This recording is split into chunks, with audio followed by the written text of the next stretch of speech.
Perkenalkan, nama saya Yansen Pertama Putra Sambo dengan NIM 224611155 dari kelas B3. Kali ini saya akan mempresentasikan cara belajar kecerdasan buatan atau AI dan metrik performa metode pembelajarannya. Adapun cara belajar AI ada tiga, yaitu supervised, unsupervised, dan reinforcement learning. Supervised adalah cara AI belajar dari data yang sudah diberi label. Label adalah nilai atau kelas output yang benar dan diketahui. Cara kerja supervised. Model dalam supervised learning dilatih melalui proses yang meliputi pengumpulan data, pre-processing pelatihan, dan evaluasi untuk memastikan akurasi prediksi. Artinya AI menganalisis sesuatu dan mengelompokkan sesuatu itu sesuai dengan data yang sudah dipelajari. Salah satu contoh penerapan supervised pada dunia nyata adalah pendeteksi objek di CCTV. Manfaatnya adalah secara otomatis mengidentifikasi dan mengklasifikasikan berbagai item seperti manusia, kendaraan, atau hewan dalam rekaman video.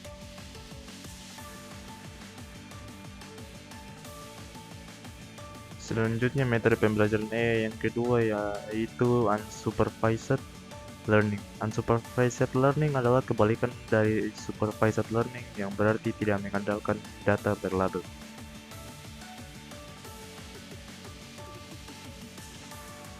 Cara kerja unsupervised learning adalah salah satu teknik yang sering diterapkan dalam unsupervised learning, yaitu clustering.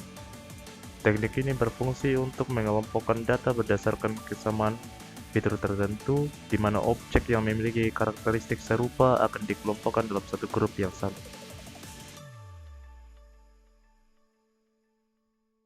Sebagai contoh, algoritma K-means clustering sering digunakan dalam bisnis untuk segmentasi pelanggan, sehingga perusahaan dapat memahami pola perilaku konsumen dan menyesuaikan strategi pemasaran mereka. Selain itu, metode clustering juga diterapkan dalam analisis gambar, deteksi pola dalam data medis, serta pengelompokan dokumen dalam sistem informasi.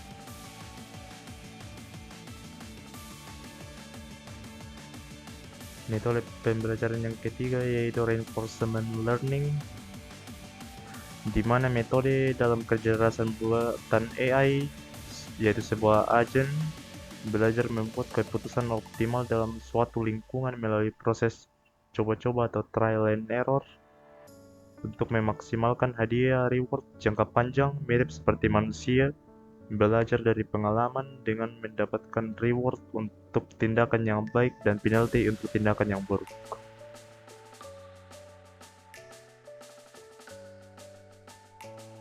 Cara kerja reinforcement learning.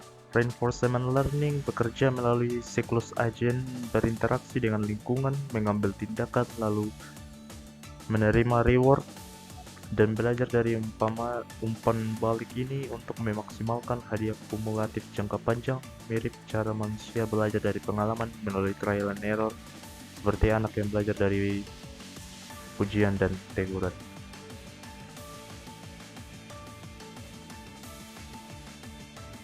Penerapan reinforcement learning di dunia nyata sangat luas berkat kemampuannya untuk mengoptimalkan pengambilan keputusan melalui proses coba-coba. Beberapa contoh paling signifikan ditemukan di bidang robotika, kendaraan otonom, dan permainan AI.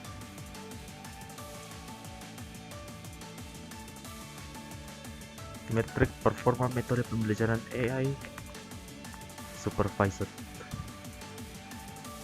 Akurasi menunjukkan seberapa sering prediksi model itu benar. Perhitungan ini melihat semua data, baik yang positif maupun negatif. Jika akurasi tinggi, berarti model secara umum sudah bekerja dengan baik.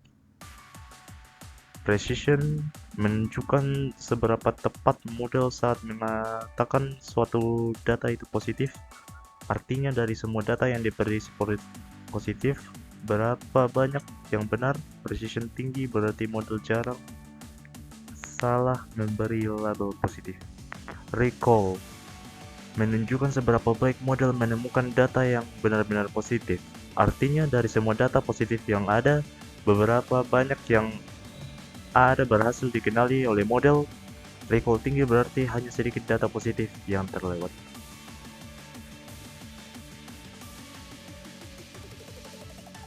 Selanjutnya, unsupervised silhouette score digunakan untuk mengukur seberapa baik hasil pengelompokan atau clustering. Nilai ini menunjukkan apakah suatu data lebih dekat dengan kelompoknya sendiri dibandingkan dengan kelompok lain.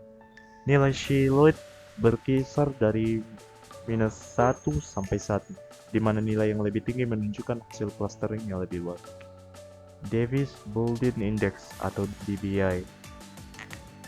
DBI digunakan untuk menilai kualitas clustering berdasarkan jarak antar kelompok. Nilai ini melihat seberapa mirip satu kelompok dengan kelompok lainnya. Semakin kecil nilai DBI, semakin baik hasil clustering karena data antar kelompok semakin terpisah dengan jelas.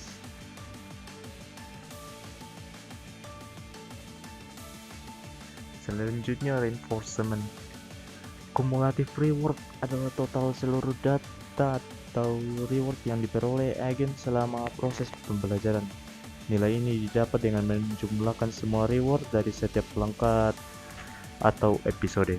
Semakin besar cumulative reward, semakin baik kinerja agent secara keseluruhan. Average reward adalah nilai rata-rata reward yang diperoleh agen. Nilai ini dihitung dengan membagi cumulative reward dengan jumlah langkah atau episode. Average reward digunakan untuk melihat performa agen secara lebih stabil dan tidak terpengaruh oleh satu kejadian saja. Kesimpulannya, supervised learning belajar dari data berlatar dan banyak digunakan untuk klasifikasi dan prediksi. Unsupervised learning belajar dari data tanpa tabel untuk menemukan pola atau kelompok. Reinforcement learning belajar melalui percobaan dan reward untuk menentukan tindakan terbaik. Kinerja AI diukur dengan metrik tertentu. Pada supervised learning digunakan akurasi, precision, dan recall untuk menilai ketepatan prediksi. Pada unsupervised learning digunakan silhouette score dan DBI untuk menilai kualitas pengelompokan. Dan pada reinforcement learning, cumulative reward dan average reward digunakan untuk mengukur keberhasilan agen dalam belajar. Sekian dari presentasi saya. Jika ada kekurangan penjelasan atau tidak jelasnya penjelasan saya, mohon dimaklumi dan dimaafkan. Sekali lagi, sekian dan terima kasih.